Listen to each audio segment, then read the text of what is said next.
என் பெயர் கண்ணன். எங்க வீட்ல நான் அப்பா அம்மா 3 பேரு மட்டும்தான். நான் வெளிநாட்டுல வேலை செய்யறேன். எனக்கு இப்போ 27 வயசாகுது. அப்பா எங்க ஊர்ல சொந்தமா தொழில் செஞ்சுட்டு இருக்காங்க. அம்மா அதிகமா படிக்காதவங்க, வீட்ல தான் இருப்பாங்க. அப்பா அம்மாவும் அதிகமா ஆர்வம் கொண்டவங்க. வீட்ல இருவர் மட்டும் இருப்பதனால அதிக நேரம் அம்மா என் மீது ரொம்ப பாசமா இருப்பாங்க. எனக்கு அம்மா மீது அவ்வளோ பாசம். அப்பா அம்மா 2 பேருமே ரொம்ப ஆர்வமா இருப்பாங்க. அதனால எனக்கும் அதுல ஆர்வம் அதிகம். இப்படியே நாட்கள் போச்சு. டெய்லியும் அப்பா அம்மா கூட வீடியோ கால் செஞ்சு 1 மணி நேரம் பேசுவேன். ஒரு நாள் எனக்கு படம் பார்க்க போர் அடிச்சுது. அதனால கதை படிக்க ஆரம்பிச்சேன். அப்பதான் அம்மா மகனோட கதைய பார்த்தேன். அத பார்த்த உடனே எனக்கு ஆச்சரியமா இருந்துச்சு. அம்மா மகன் கதை என் மனசுக்குள்ள ஓடிக்கிட்டே இருந்தது. அந்த கதைய படிக்க ஆரம்பிச்சேன். அத படிக்க படிக்க எனக்குள்ள ஒரு புதுவிதமான உணர்ச்சி ஏற்பட்டுச்சு. கதைய படிச்சு முடிச்சதும் கண்ணை மூடி தூங்கினேன். அப்போது என்னோட நினைப்பு முழுசும் என் அம்மா மேலதான் இருந்தது. அப்போது அம்மாவிடம் இருந்து வீடியோ கால் வந்தது. நான் ஆர்வமா எடுத்தேன்.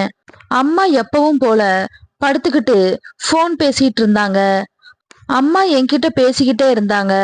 ஆனா நான் அம்மாவை பார்த்தேன். நான் எதுவும் பேசாததால ஹலோ ஹலோன்னு அம்மா கத்திக்கிட்டே இருந்தாங்க. கொஞ்ச நேரம் கழிச்சு அப்பா அம்மாவிடம் இருந்த போனை வாங்கிட்டு, டே கண்ணா, கேக்குதாடா அப்படின்னு கேட்டாரு. நான் அப்பதான் சுயநினைவுக்கே வந்தேன். சொல்லுங்கப்பா, என்னடா உங்க அம்மா இவ்ளோ நேரமா கத்திட்டு இருந்தா உனக்கு கேட்கலையான்னு கேட்டாரு. இல்லப்பா, சிக்னல் இல்ல, அதான். இப்ப கேக்குது, சொல்லுங்கப்பான்னு சொன்னேன். சாப்பிட்டியா, வேலையெல்லாம் எப்படி போகுது அப்படின்னு எப்பவும் கேக்குற கேள்வியை கேட்டாரு.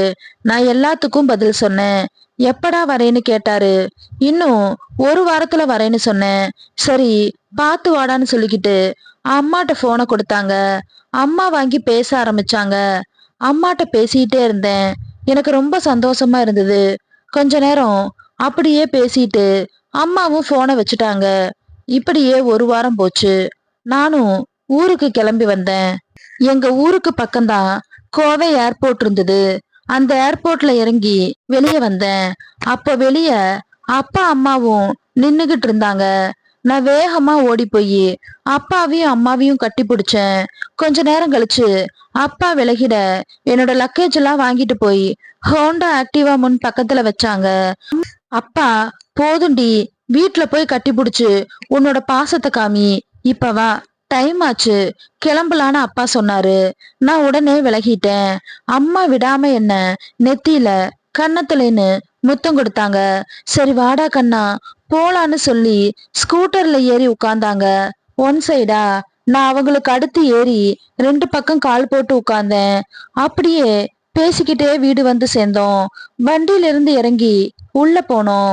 3 பேரும் சோபால உட்கார்ந்தோம். கொஞ்ச நேரம் அப்பாட்ட பேசிக்கிட்டு ஏதோ வேலை இருக்குன்னு அப்பா கிளம்பி போயிட்டாரு எங்க கடைக்கு. நான் அப்படியே அம்மா கிட்ட பேசிக்கிட்டு அம்மா மடியில படுத்திருந்தேன். என்னம்மா, சேலையெல்லாம் ஈரமா இருக்குன்னு சொன்னேன். ஆமாண்டா கண்ணா, வெயில் அதிகமா இருக்குல்ல, அதான் இப்படி ஈரமா இருக்குன்னு சொல்லி என்னை எந்திரிக்க சொல்லிட்டாங்க. அப்புறம் சேலையை எடுத்து கீழே போட்டுட்டு அம்மா சோபால உட்கார்ந்தாங்க. அம்மா என்னோட தலைய கோதி விட்டுக்கிட்டு என்கிட்ட பேசிக்கிட்டே இருந்தாங்க. அம்மா, பசிக்குதுமான்னு சொன்னேன். சரி வா, சாப்பிடலான்னு சொன்னாங்க. அம்மா, எனக்கு சாப்பாடு வேணாம், பால் தான் வேணும்னு சொன்னேன். பால் வீட்டுல இல்லையேடா கண்ணான்னு சொன்னாங்க. பொய் சொல்லாதம்மா, இப்ப மட்டும் பால் கொண்டு வர மாட்டாங்களான்னு கேட்டேன். டே கண்ணா, ஆமாண்டா, இப்ப வராது, வரவே இல்ல. அம்மா பார்த்து சிரிச்சாங்க. அம்மா எதுவும் சொல்லாம நான் செய்யறத பாத்துக்கிட்டே இருந்தாங்க. அப்பா உள்ள வந்தாரு. எங்க அம்மாவை பார்த்து சிரிச்சுக்கிட்டே வந்து சோபால உட்கார்ந்தாரு. டேய், என்னடி பண்றான் இவன்? இல்லைங்க, அவனுக்கு பால் வேணுமா? நான் அதான் இப்ப இல்லைன்னு சொன்னேன். அப்பாவை பார்த்து அம்மா சிரிச்சுக்கிட்டே சாப்பாடு பண்ண போனாங்க. நானும் ரூமுக்குள்ள போய் ட்ரெஸ்ஸ மாத்திட்டு தூங்கிட்டேன். இரவு மணி 8 ஆச்சு.